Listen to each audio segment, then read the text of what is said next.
Now, these are 10 things that actually wasting your money right now without you knowing. You know what? I actually get a lot of DMs and people are telling me, hey, Joseph, I don't know where my money is going. I'm really trying the best that I can. I cannot be able to monitor where my money is going. I don't know what I can be able to do. And when we go through the list, I realized, oh my goodness, there's some things that you guys, you're doing out there that are really wasting your money. All right? Remember one thing, take care of minor things and major one will take care of themselves. All right? Let's get into the business. I've actually outlined everything here for you. But before we get to the board, hey, do this. Doesn't cost you anything. It's free of charge. Down below there's like a small button written subscribe. Hit that magical button. Yeah, I know you're asking yourself, okay, what's the importance of that? I can just ignore and watch this video. No, no, no. I actually post this kind of videos each and every day, and I don't want you to miss any. All right? So yeah, down exactly. All right. Absolutely. Now, let's get into the business. Now, first, number one, this is what we call impulse buying. This one I've actually talked about like a million times. What does it mean? Like, you go out there, you had no plans, then you see some popcorns and you say like, hey, give me some 50 shillings of one. And those are impulse buying. Somebody shows up with like very nice jackets and what have you, or sneakers, and you're like, wow, that's amazing. I would love to grab one. And then you end up buying it. You had no plans. Maybe you're out there, you're in the supermarket, you have a very nice list of the things that you intend to buy. And then all of a sudden, I don't know where the heck that thing pops out and you're like, I think I need these things in my house. All right. So those are called the impulse buying. Avoid them. All right. At all cost. Okay. Number two, brand loyalty. Have you ever seen these kind of guys who say, hey, guess what? I'm a Samsung guy. Whenever Samsung, gives out a phone, I have to grab one. Whenever Techno gives out, I have to be there. Whenever iPhone, I have to be. Your brand loyalty. That loyalty, you end up buying or paying for things that you really don't need them, just because I don't know whom you compete with. I don't know whether they improve your. And by the way, if you find satisfaction from those kind of an external things rather than coming from deep inside of you, you should check on your self-esteem. There's a reality. And let me tell you one secret. There is nothing you buying those pricey items and what have you. But again, this brand loyalty makes it. I always shop in Naivas and something of sort, and probably maybe you could have gotten a better option if you go to Carrefour, if you go to Quick Mart, if you get what I'm saying. It's always good to make sure, as much as you want to be a brand loyalty, is also good to make sure that at least you compare the prices and also compare the qualities. All right. The other one is about late fee and interest charges. Maybe say you have some subscription out there, and again you realize that you don't pay your things in time. For example, I understand in Kenya, if you're not yet into the tokens and what have you, if you being connected to the older way of electricity called like the meter and what have you, if you actually go ahead and don't pay your fee in time, they actually come and cut your electricity, and then that means, or they cut the supply of the electricity, so to speak, and then whenever they want to reconnect, there is something called the reconnection charges. So if you were to avoid, or if you can be able to avoid that, then it means at the end of the day you'll be able to cut all those external charges that are out there. All right, so it's always good to make sure that if you have subscription that you have to do, then do so in time to avoid these penalties and what have you. If you have some loans that you're servicing out here, make sure that at least you try as much as you can, you stay within the lane. All right, let's get into the business. Okay, number 4, excessive gaming and gambling. I don't even know what. By the way, if I was just to come here and show you the number of DMs I usually get, and someone telling me, hey, you know what, Joseph, I get good amount of money per day, but guess what? I'm used to gambling. I gamble a lot. And I ask them, what's the whole essence of you gambling? You see, I want to get rich quick and all those kind of things. Now, that's a broken mentality. I always tell you guys that, making money, it usually takes time. And it's not an event. It's usually the process. Enjoy the process as you move along. If you want to go ahead, and by the way, if you're a gambler and you're watching this video, and you usually see these guys usually go to church and get manipulated, and you are the first one to comment and say, these guys are so stupid. How can you do that? You're also stupid. You know why? Because those guys who are in church using that wrong way of getting wealth, because they are greedy and they want to get to enrich themselves. Also, you are trying to cheat the process by also gambling and also believing that, hey, one day you might hit. Let me tell you one secret. I told you this last time here. Success is usually an intersection of two things. One, it's hard work. Another one is luck. That intersection between those two things, that's what we call the success. You cannot be able to control luck. Luck is out of your control. All what you can be able to control is hard work. Number 5, Overpriced products, e.g. from supermarkets and what have you. Say maybe you just have your starters out there. Hey, you shop everything from the supermarket, including vitu za soko, and those market things and what have you, believing that you're getting fresh produce and maybe getting best price and what have you. Maybe you could have shown up, maybe let's say in Muthurwa.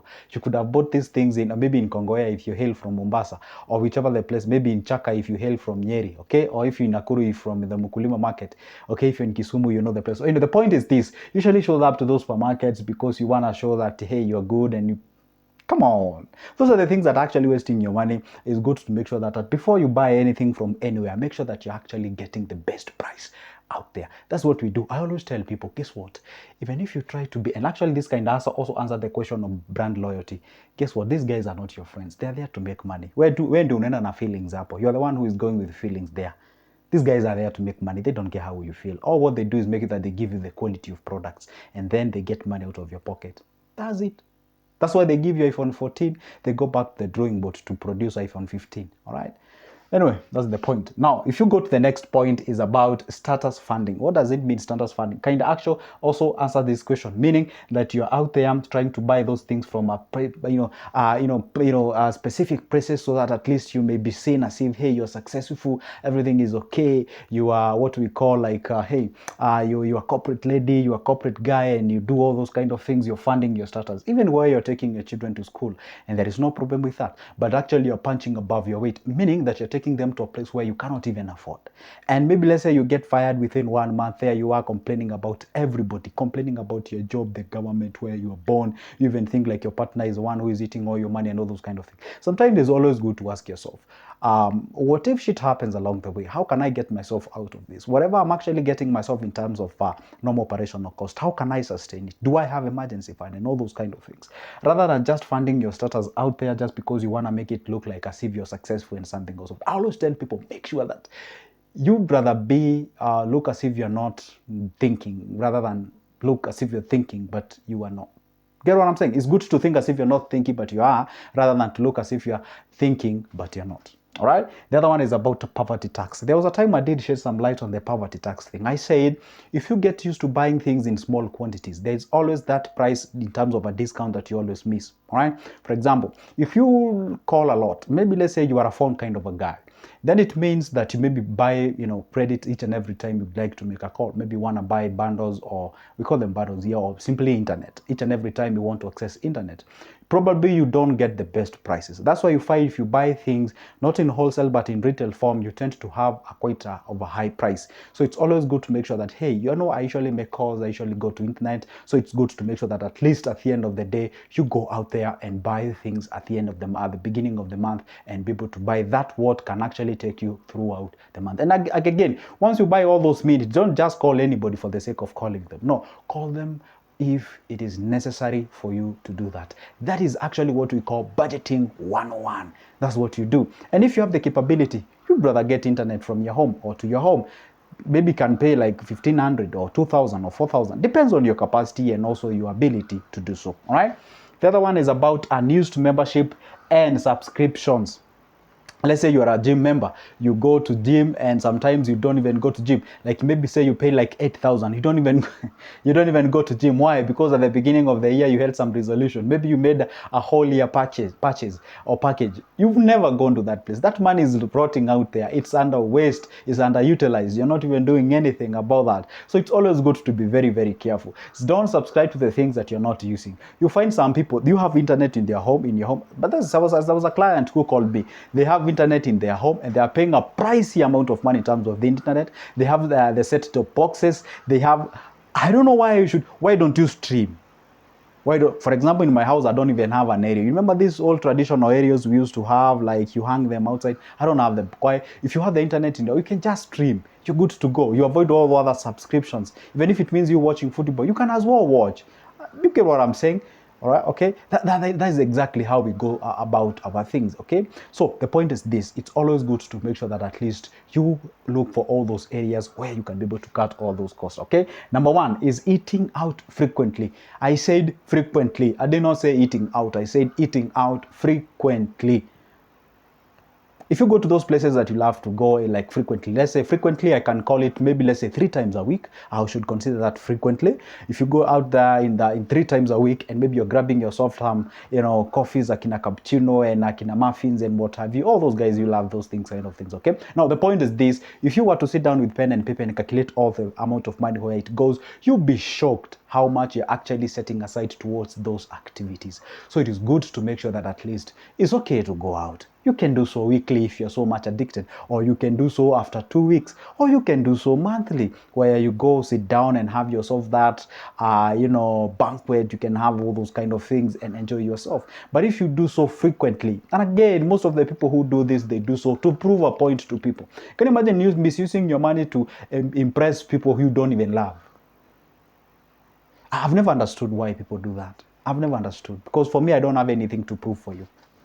Number 10, unnecessary gadgets and electronics. This is a very typical home. You find somebody has a freezer, has a fridge, they have fan, they have very heavy machines, and everything is on. They have kettles, they have makers, they have cookers, they have oven, they have all those things are on. And if you realize, my goodness, you find these guys are using a lot of money. You can imagine you buying yourself a fridge worth like 70,000 or 100,000. Now you're putting some githeris of 30 shillings inside there and some few bananas worth 100 bob, like an entire month, because you're not even a fruit eater. And the electricity is ever on. And come on. Sometimes it's good to sit down with pen and paper and calculate. For example, if I was to grab these things each and every day or each and every time I want it before they go bad, how much will I save instead of me having a fridge in my home or a freezer or something of sort? You see, sometimes it's good to do all these mathematics, because honestly speaking, if you're a Kenyan, you already know electricity is way, way, way expensive in our country right now. The prices has actually almost doubled. So if you cannot be able to cut all these gadgets, you'll realize that you're paying, sometimes you realize a family of 3, they are paying electricity close to 2,000. And if you find out what they are doing in that electricity of 2,000, you get shocked. Nothing. Children are in school, freezers, fridges, whatever, ovens and whatever, everything is on. And come on, guys, these are the things that is actually eating your money without you knowing. Those are necessary gadgets that is actually going out there. And again, you can just imagine it if they go bad, or rather there's a blockage or something of sort, you need to repair them. That's also means money. The last one, but not necessary, or the last but not the least, the last but not the least, is that unused or underused items or assets that you have out there. All right, you may have some people who do have some asset, they don't utilize them. Maybe you have some cars, you're using it not in a right way, then maybe you can be actually going out there and using it in order to generate some in cash out of you. The last one, kabisa, the 12th one, I've actually added you like 2.